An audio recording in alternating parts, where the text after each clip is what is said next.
La guerre qui continue aussi dans l'est de la RD Congo avec une attaque dans la ville de Goma, le chef-lieu de la province du Nord Kivu. Selon l'ONU, 3 personnes ont été tuées et Emmanuel Macron a confirmé qu'une humanitaire française faisait partie de ces victimes. Reportage Amani Alimassi, Dadi Songo-Ozo et Golnouch Barzégar.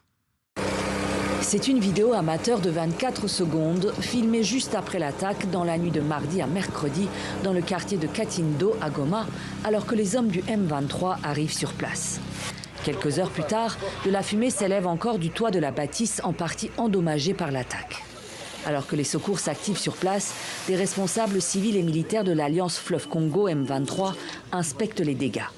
La déflagration survenue en pleine nuit a secoué le quartier tout entier.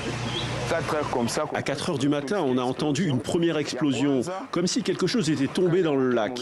La deuxième explosion a touché cette maison. Et même là-bas, dans notre espace pour les jeunes, les tôles ont été emportées par la pression de l'air. Aucun débris de projectiles n'a été identifié à ce stade, mais des bruits de drones ont été entendus par de nombreux habitants. Les drones sont arrivés et se sont abattus sur cette maison et ont provoqué la mort d'une employée des Nations Unies qui se trouvait à l'intérieur. L'attaque a fait 3 morts, dont une humanitaire française de l'UNICEF et 2 civils. Présent sur place, le porte-parole de l'AFC M23, Laurence Kanyuka, a accusé Kinshasa d'être à l'origine de leur mort. Le régime de Kinshasa a lancé des bombes via ces drones d'attaque qui ont ciblé la maison ici présente. Nous l'avons dit plusieurs fois que Kinshasa a violé les cessez-le-feu. Kinshasa cible, prend pour cible les civils. Pour l'heure, Kinshasa et ses forces armées n'ont pas officiellement réagi.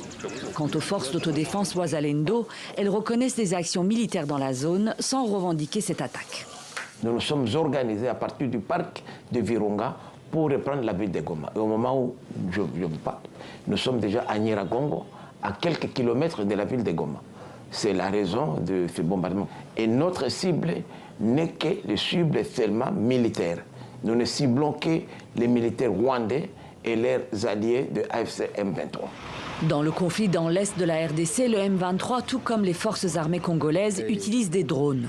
Dans un communiqué publié ce mercredi, l'ONU a condamné avec force l'usage d'armes et de drones d'attaque.